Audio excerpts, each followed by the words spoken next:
Hi everyone, and welcome to my reflections for Sunday the 12th of September. Now today in our Gospel reading from Mark's Gospel chapter 8, we see Peter, not for the first time, getting a telling off from Jesus for saying something inappropriate. And in many ways, Peter getting told off by Jesus all stems from the hope that all the Jewish people had at that time. They all had this hope for a happy ending, that they would live happily ever after, that the Messiah would come, get rid of the Romans and re-establish God's people and his throne here on earth. And Jesus, when he asked his disciples, who do they think he is? Peter is the one that goes that step further. They all say they think he's the Messiah, but then Jesus goes on to tell them that he must suffer. And Peter doesn't want to hear anything about that. And he says, no, I'm not going to let that happen. And then Jesus says, get thee behind me, Satan, because he's standing in the way of God. But Peter, like all the Jewish people would have had at that time, and still many do today, were all looking for the coming of the Messiah. They were all looking for their happy ever after ending, that the Messiah would come and put all things well. So in many ways, Peter was just expressing the hope that all of the other disciples would have had, and all of his people as well. Now, at the time that Jesus asked his disciples this question, there was a great urgency, for expectancy amongst the people. They were looking for the coming of the Messiah. But depending on who you spoke to, they would all have different ideas of exactly what the Messiah would do when he came. Some messiahs were seen as being an angelic person. Some were seen as being human. Some were those who would be seen as being born of God. Sometimes there was one Messiah, and sometimes there were multiple Messiahs. All these stories were developing and repeated among the people over many, many years. But the one thing which tied all these different stories and interpretations together was the one theme that among all of this, that the Messiah would come and overthrow whatever empire was in power at that time and deliver the Israelites from the hands of their oppressors. And so because of that, the Messiah was often painted as a military champion, someone who would come with great power and great force and sort the evil people out. And now these hopes and these dreams were the hopes of a downtrodden nation. A nation who had lost their identity in many ways, a nation that had been conquered and fragmented. These were the hopes of a people who had lost so much of what they had hoped for and what had been promised to them by God. So when Jesus asks his disciples that question, who do you say I am? Peter responds, you are the Messiah. And when he does that, it was likely that Peter would have grown up hearing some of these other stories about what the Messiah would be like, that he would come and set his people free, that he would conquer the oppressors. Maybe Peter's answer was determined by his own view of what the Messiah would be like. And so when Jesus then continues the conversation and predicts his own death, his own betrayal, his suffering and death, we can understand exactly why Peter rebukes him. Because what Jesus is saying doesn't fit in with his idea of who the Messiah is. So maybe he's thinking, I've got it wrong, maybe this isn't the Messiah, because Jesus is saying things that don't seem very Messiah-esque. It's as if he's saying to Jesus, no, that's not the way the story ends. You got it wrong. It's the enemies of God who are meant to be the ones that suffer, not God's Messiah. You are supposed to be a king, a triumphant Messiah, not one who gets killed himself. To Peter, from his interpretation and from his understanding, the stories just don't fit together. The Messiah cannot be someone who suffers himself. And for Peter, on one hand, he's professing an enormous amount of faith in Jesus because he is proclaiming him as the Messiah. And yet, on the other hand, Peter's faith is still very much based on his own terms. his own understanding of who the Messiah is, his own understanding of how God will work out his plans on earth.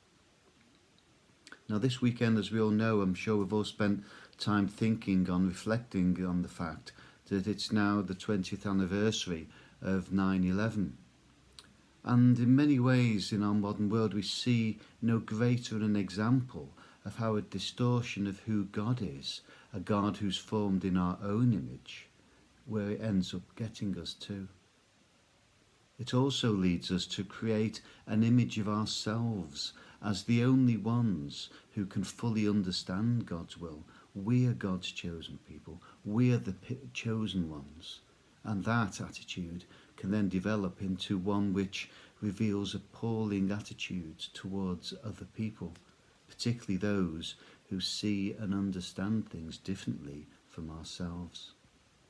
And although particularly it's appropriate to think of that in the 20th anniversary of 9/11, we also see those same attitudes in our own history of the church and of our nation, the Crusades, the building of the British Empire.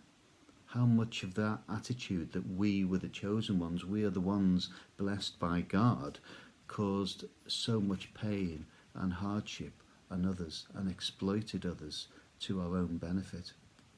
It's all too easy to pick out particular people and see them as being a bad example of faith gone wrong.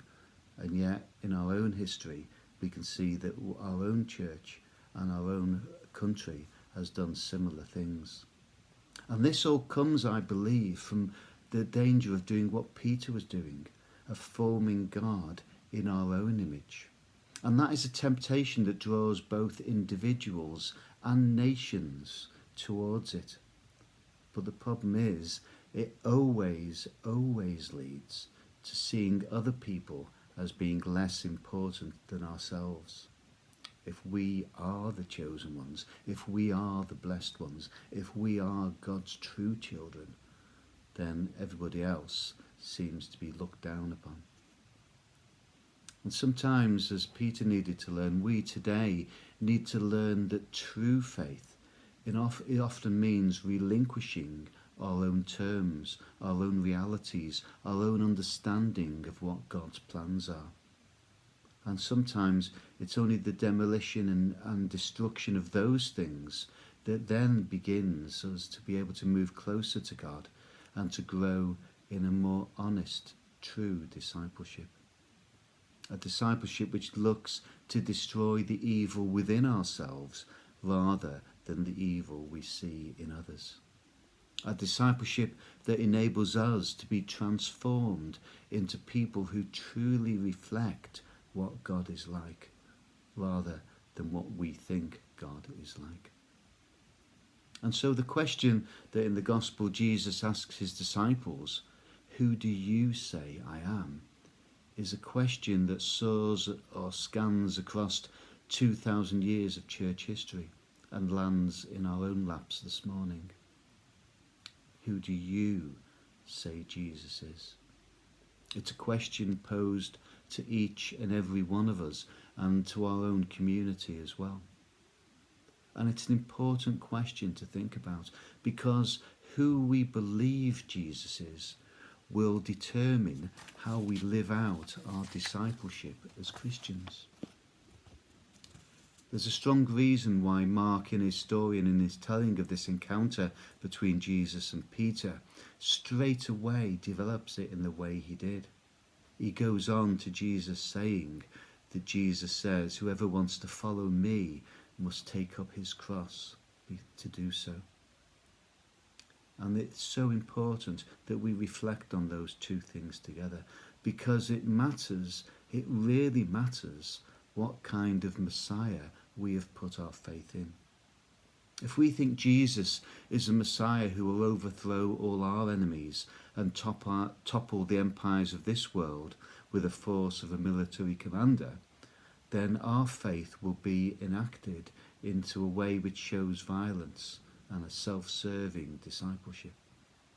If we think Jesus is a Messiah or a God who is distant and untouchable, we may become disciples who build walls around ourselves to distance ourselves from others, to distance ourselves from those who are different from our own selves.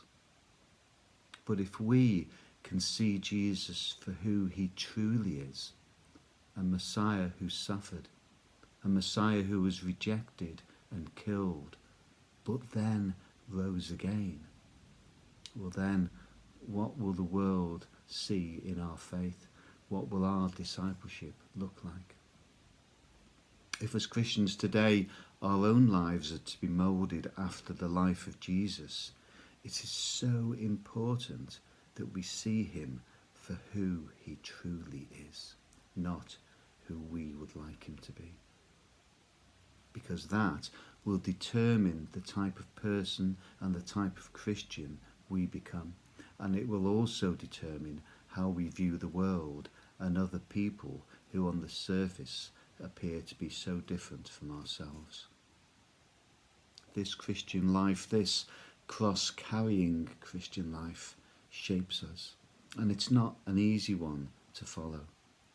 This story is a serious story. It also is the truest and the most powerful story. Yes, it does have a happy ending, the Christian story, but there's many hardships and difficulties to be borne along the way. This most wonderful of all stories, the Christian story of the resurrection, contains the most wonderful of all promises. And it's not a promise we always see at first glimpse. It's not a promise that we often feel is at the centre of our lives. But that promise is always there. It's a promise that your ending, our ending, the world's ending, will be a beautiful one. And it's a promise that was born first of all on Easter morning. On Easter Day, when that cross lost its sting and became a sign to us that God has triumphed over evil, triumphed over our real enemies, those of sin and death, we at that time were given a promise, the promise of the best kind of ending, where every one of God's children can live happily ever after, not just the ones we feel should do so. So this coming week, as we continue to reflect on the events of 9/11 and how easy it is to point the blame at others, let's do what Jesus wants us to do. Focus on ourselves, focus on our own relationship with him, to focus on who we see Jesus as truly being. Because the more of us that can do that, the more of us that can see the true Jesus and allow the power of the Spirit of Jesus to transform us, that happy ending will come sooner for so many of each and every one of us around the world. Amen. Okay, so that's it for today. I hope you have a good week in the coming week, and I'll see you next week with my reflection. Until then, keep praying, keep believing, and keep safe.